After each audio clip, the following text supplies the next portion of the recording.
여러분 안녕하세요. 오늘 우리가 함께 살펴볼 경제 데이터, 이거 진짜 흥미롭습니다. 지금 우리나라 시장 상황을 보면요. 완전히 정반대인 두 가지 현상이 동시에 펄펄 끓고 있거든요.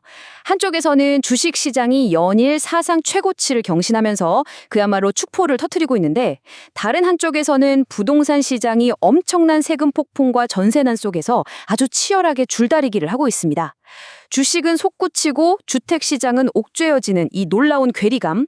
오늘 우리는 이 데이터를 바탕으로 현재 시장에서 도대체 무슨 일이 벌어지고 있는지 아주 명쾌하게 파헤쳐 보겠습니다. 다들 준비되셨죠? 자, 오늘 짚어볼 핵심 포인트들입니다. 첫 번째로 코스피 신기록 상향 보시고요. 그 다음 이 시장을 움직이는 동력이 뭔지 파헤쳐 봅니다. 이어서 부동산으로 넘어가서 공시가격과 세금 문제, 매매를 부추기고 있는 전세난, 그리고 마지막으로 이 두 시장이 앞으로 어떻게 흘러갈지 전망까지 쭉 한번 정리해 보겠습니다. 그럼 첫 번째 주제, 3거래일 연속 기록을 갈아치운 코스피 사상 최고치 경신 이야기부터 바로 시작해 볼까요?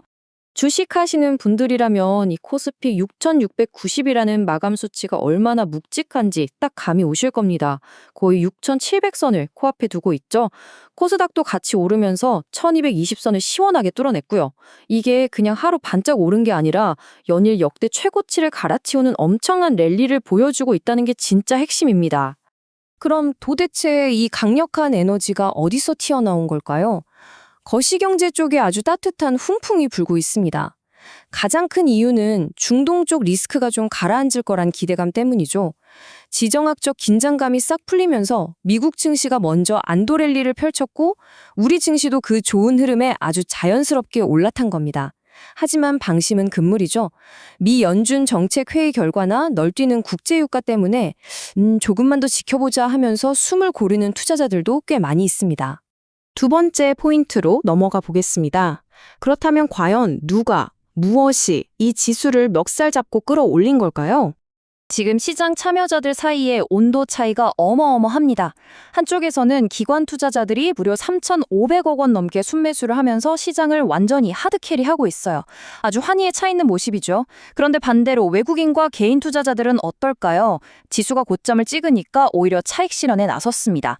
외국인이 1,900억 원, 개인이 1,300억 원어치를 팔아치웠거든요. 한쪽은 무섭게 사들이고 다른 한쪽은 고점이라며 싹 빠져나가는 이 팽팽한 힘의 균형. 정말 흥미진진하지 않나요? 이런 와중에도 유독 불을 뿜으면서 날아간 종목들이 있습니다. 단순히 기대감만으로 오른 게 아니라 확실한 실적과 트렌드가 뒷받침된 기업들이죠. 특히 전력이나 AI 인프라 관련주들이 그야말로 슈퍼사이클을 탔습니다. 북미 데이터 센터 수주 소식에 LS 일렉트릭이 4.5% 넘게 올랐고요. LS 에코에너지는 무려 24%나 폭등했습니다. AI 시대에 전력망이 얼마나 중요한지 시장이 아주 확실하게 도장을 찍어준 셈입니다. 거기다 삼성 SDI는 모두의 예상을 깨고 깜짝 실적을 발표하면서 7% 이상 급등했죠. 철저하게 실적과 미래 인프라에 돈이 몰리고 있다는 걸 보여주는 확실한 증거입니다. 자, 이제 분위기를 확 바꿔서 부동산 시장으로 가보겠습니다. 세 번째 주제, 공시가격과 세금 폭풍, 이른바 2026년 부동산 충격입니다. 18.6%. 여러분, 이 숫자 딱 들었을 때 어떤 느낌이 드시나요? 올해 전국 평균 공시가격 상승률이 9%대였거든요. 그런데 서울은 무려 18.6%입니다. 전국 평균의 2배가 넘죠. 공시가격이 바로 우리가 내야 할 재산세나 종부세 같은 보유세의 기준이 되잖아요. 한마디로 서울 지역 주택 소유자들 앞으로 날아올 세금 고지서의 숫자가 어마어마하게 뛴다는 얘기입니다. 세금이 크게 오를 게 뻔해지니까 시장 반응이 즉각적입니다. 특히 고가주택이 밀집해 있는 강남 3구나 한강벨트를 중심으로 조세 저항이 꽤 거세게 일어나고 있어요. 그냥 불평하는 수준이 아니라 가격 하향 조정을 요구하는 공식적인 이의 신청만 벌써 1만 건이 넘게 접수됐습니다. 서울 프리미엄 지역 집주인들이 느끼는 세금 부담과 재정적 압박이 얼마나 심각한지 이 1만이라는 숫자가 그대로 대변해주고 있죠. 네 번째 주제입니다. 매매를 부추기고 있는 전세난. 과연 임대차 시장이 매매가를 어떻게 쥐고 흔드는지 한번 보겠습니다. 보통 세금이 이렇게 오르면 집값이 떨어져야 정상 같잖아요. 그런데 현실은 다르게 돌아갑니다. 전세난이 어떻게 집값을 끌어올리는지 그 연결고리를 한번 따라와 보세요. 1단계, 공급이 붕괴됐습니다. 올해 초랑 비교해서 서울 전세 매물이 33%나 사라졌어요. 2단계. 물건이 없으니 전세가는 미친 듯이 치솟고 세입자들은 반전세나 월세로 쫓겨나듯 밀려납니다. 그리고 마지막 3단계. 매달 나가는 월세에 치이다. 결국 무주택자들이 이럴 바엔 차라리 집을 사자 하고 매매 시장으로 돌아서는 겁니다. 결국 턱없이 부족한 전세 물량이 엉뚱하게도 아파트 값을 위로 쏘아올리는 로켓 연료가 돼버린 거죠. 그 결과가 바로 이겁니다.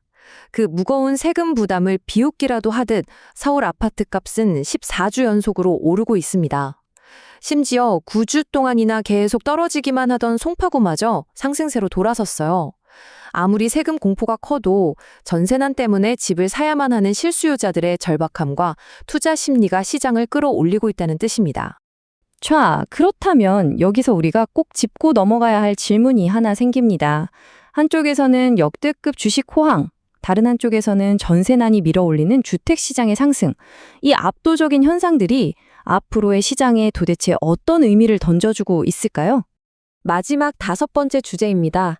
지금까지 살펴본 주식과 부동산 데이터를 종합해서 두 시장의 전망을 싹 정리해 보겠습니다. 이 두 시장을 어떻게 헤쳐나가야 할지 나란히 놓고 비교해 볼까요? 먼저 주식시장입니다. 기관들이 힘으로 끌어올리고는 있지만 외국인들이 관망세로 돌아서고 있죠.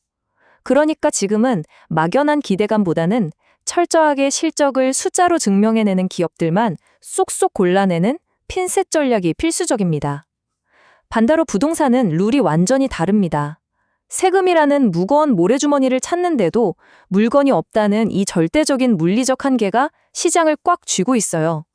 전세가가 밑에서 든든하게 받쳐주고 있기 때문에 집값이 당장 꺾이기보다는 당분간 이 높은 가격을 꿋꿋하게 유지하며 버티는 흐름이 이어질 가능성이 아주 높습니다. 분석 자료에 나온 이 한 문장이 지금 부동산 시장의 본질을 아주 정확하게 짚어냅니다. 당분간 강보합 장세가 지속될 전망입니다. 아무리 정책과 세금으로 눌러봐도 당장 들어갈 집이 필요한 실수요자들의 절박함과 턱없이 부족한 공급이라는 현실이 집값을 철통같이 방어하고 있다는 뜻이죠. 주식시장이 미래의 가치를 쫓아 쉴 새 없이 출렁이는 바다라면 부동산 시장은 당장 오늘 쉴 곳을 찾아야 하는 치열한 생존 게임의 현장으로 굳건하게 버티고 있는 겁니다. 자, 오늘 분석은 여기까지입니다. 한쪽에서는 기관의 막대한 넌이 밀어올리는 주식시장의 뜨거운 환호성이 들리고 다른 한쪽에서는 극심한 전세난과 공급 부족으로 숨이 턱턱 막히는 부동산 시장의 압박감이 느껴집니다. 이렇게 완전히 극과 극으로 달아오른 두 시장 속에서 여러분은 다음으로 어디에 초점을 맞추고 기회를 준비하시겠습니까? 오늘 내용이 여러분의 투자 나침반을 세우는데 명확한 기준이 되었기를 바랍니다. 저는 다음번에도 복잡한 데이터를 아주 직관적이고 명쾌하게 풀어서 다시 찾아오겠습니다. 함께 해주셔서 감사합니다.